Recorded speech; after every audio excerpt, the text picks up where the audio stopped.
Story time. So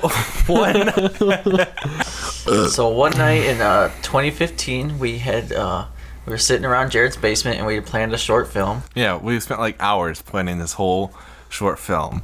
And we planned this one scene. I think it was the only scene we probably had planned, but we had planned to shoot it in a parking lot. No, we planned the whole short film. We even scripted it. Okay. We were going to do it all in one night. It started off in a parking lot. Yeah. And that's why we were in the parking lot. Yeah. So we planned this entire short film. It took us probably 4 hours to plan. And we planned to shoot it overnight because the entire thing took place at night. Bless you. And at like 11 o'clock, we decided we were going to order pizza and then go out and shoot this short film. So at around midnight, we went to pick up the pizza because they close at midnight, right, or something. Yeah, something we like got that. there at like 12:09. Yeah, and we knocked on the door. It was closed at Domino's, and the guy was cleaning up, and he went over to the door. He opened it. Oh, here you go, man. Yeah. We left Domino's, and we were driving down the road they was on. And we got to our old high school. Yeah, so we said, let's just shoot the short film here because they've got a parking lot and it's a public space, so we assume. Yeah, it's a public school system, so it must be public, right? So we parked in the parking lot. Originally, we parked around the back of the school because that was actually where we were going to shoot the short film, was the back of the school. And we were parked the car, we were eating our pizza. And then I said, well, maybe we should move around the front of the school We took two around cars. the side. We had my car and your car. Yeah, but we were eating in one of the cars. Yeah. Mm-hmm. We all got in one car to eat. And we ate there for about maybe half an hour to an hour. And at around 1 a.m. Well, we moved around because we were in the back. We moved around to the side because I said, well, if we're in the back while we're just sitting in the car, that'll look really suspicious. And if a cop, because I know cops drive by the school all the time. So I'm like, if a cop were to drive by the school, I'd rather be on the side out in the open where they can see us so it doesn't look so fishy. Because we're there to shoot a short film and we just happened to be eating our dinner. So we were in the front of the parking lot in the student section. Yeah. No, we were... No. Yeah, we came from the student section. We went into the front of the high school to look not as suspicious. And we were on the car eating our pizza. Yeah, so the windows were all fogged up because this was early January, I think. Yeah, it was cold. And we were just about to get out.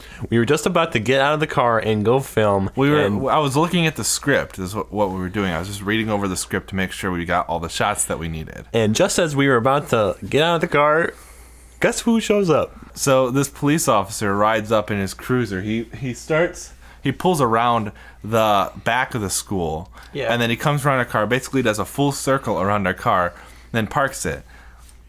So me, being the friendly, charismatic young man that I am, I got out of my car and I was standing next to my car, and these two guys were scared ballless and didn't get out of the car. I was like, all right, he's going to handle the situation. What we should have done is we all should have got out of the car and locked the car.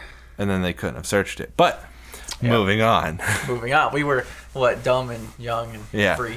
So the cop, like 1 year ago. So the cop came up to me. He said, "How you doing tonight?" I said, "Pretty good."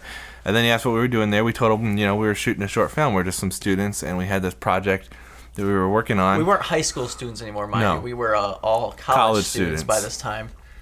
But we were working on this project. We needed to shoot this short film. And he said, okay.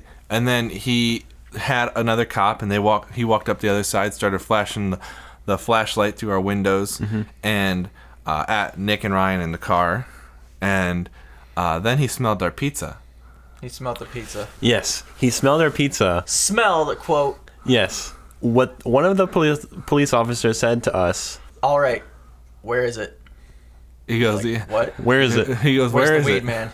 Like, oh, great, here we go. Here we go. And then he said, "Oh, you guys having some munchies, huh? Some munchies?" He smelled the pizza, and then classical conditioning. He assumed we had some weed in the car, and we had been hotboxing that thing. When in reality, we just had pizza and we were hungry. we literally just had pizza, and it was cold. Yeah. And Jared had the bright idea to say, I don't know. It's like, there might be, but I don't know. No, that's not what I said. No, I said, you said that. something along the I lines. said, Something like that. if there is weed in that car, I didn't put it there. That's what I said. You should have never, ever have said that. That just screwed us over even more. Oh, man. So, Ryan and I, we had to get out.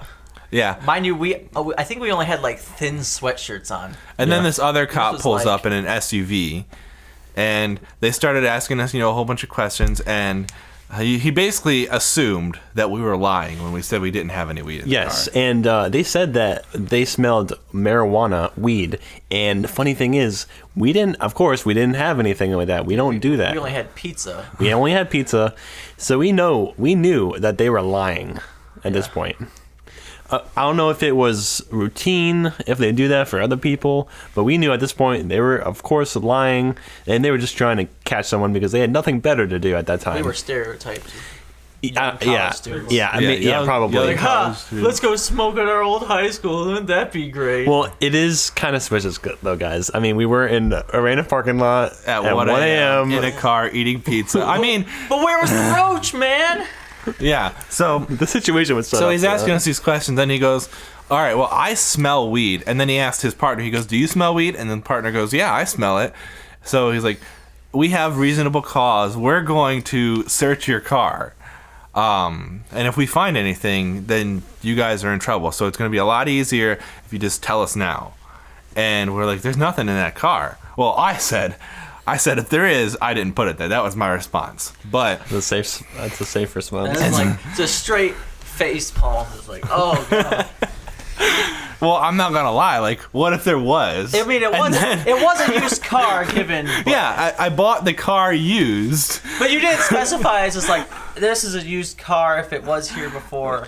Yeah, so Yeah. it would have sucked if they did find weed, and I really didn't put it there. So I was just saying up front, like, yo, if you do find something, good. Yeah. I'm glad, because I didn't want it there. Of course, we all know we don't do that stuff and at all. And Yeah, they don't Yeah. believe that. Why are So, you so close to the mic? because he wants to be louder than everybody else. yes, So then they started searching the car, and the first thing they asked was, are there any weapons in the car? And I said no at first, and then I said, well, I sometimes carry a knife. If I did have it, it would either be in the center console or in my camera bag in the trunk. So then they knew that there was weapons in the car, so they started getting way more suspicious. Yeah. This was tanking our Yeah. whole Yeah. effort to stay, or yeah. at least keep our innocent figures.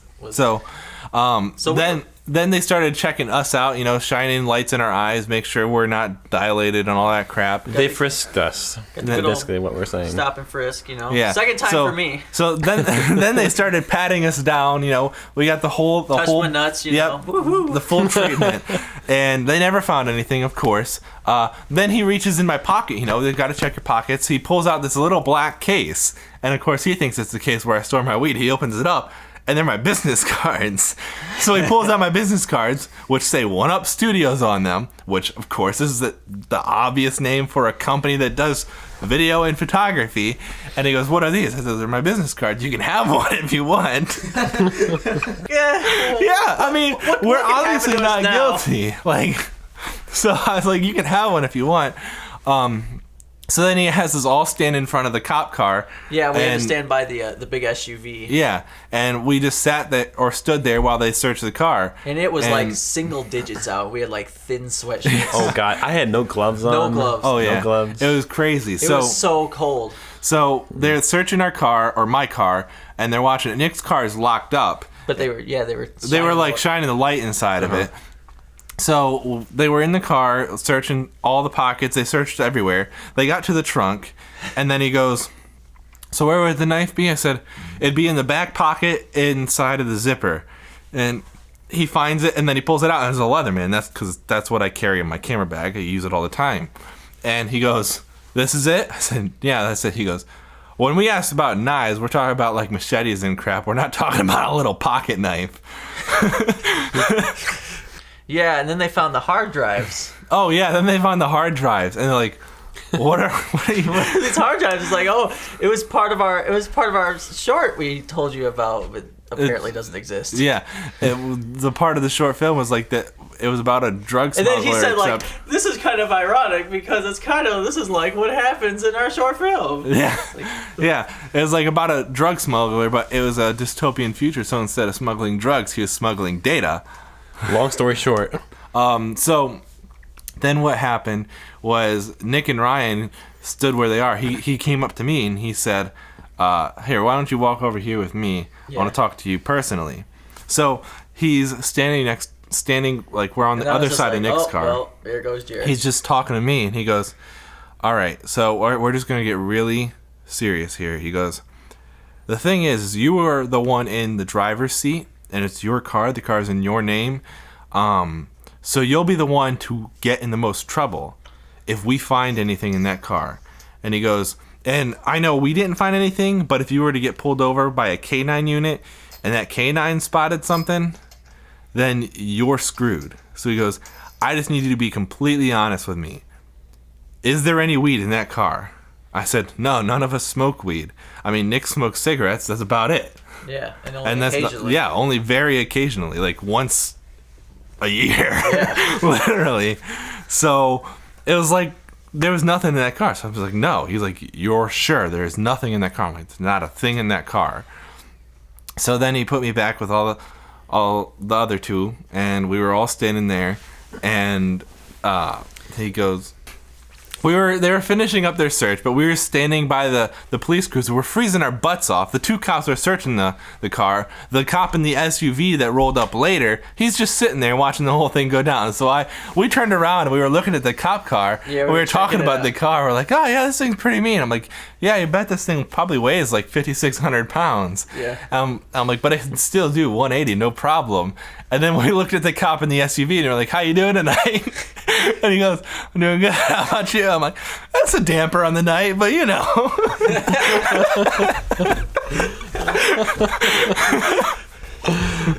Yeah, it has to be like, I was straight like, with him. We could have sat in there with him. We could have just hopped in the car and be like, so you want to roast marshmallows or something? I mean, it was cold, man. Ooh, it was awful. We were shivering by the end of it. They eventually let us go, and we had to like sign. We had to like tell them our social security number. Yeah, they were filing like a police report and all this crap. We gave them our alibi, you know. And they said that we can't film there, and I said, why not? It's public property. They said that schools are only public property during school hours, and then after school hours, they're owned by the district. And I was like, okay, that makes no sense, but sure. So they said we couldn't film there. We had to depart the premises. They told us that they could get us for trespassing, and then the next day we got there was a police report. We saw it online. Yeah, I think I have it on my phone. Oh, three suspects searched in the such and such block. It's the smell of smell of marijuana, which they were lying. Yeah. Just our alibi about filming the short film and all that was just completely. Even though they didn't even mention that. Yeah, they didn't even mention that. Even though our trunk was full of camera equipment and I had business cards in my pocket and none of that matters though. So we ended up finding out that the cop that searched us was recently he used to be a police chief and then he was demoted and transferred to a different district because he wasn't really doing his job very well. So apparently, maybe he stopped us because he was ticked. He was salty AF. Yeah, he was only there for, that was his first week. Yeah, something like that. Yep. It was like his third day on duty as a regular cop after being a chief. So the moral of the story is don't go to your old high school. Story time.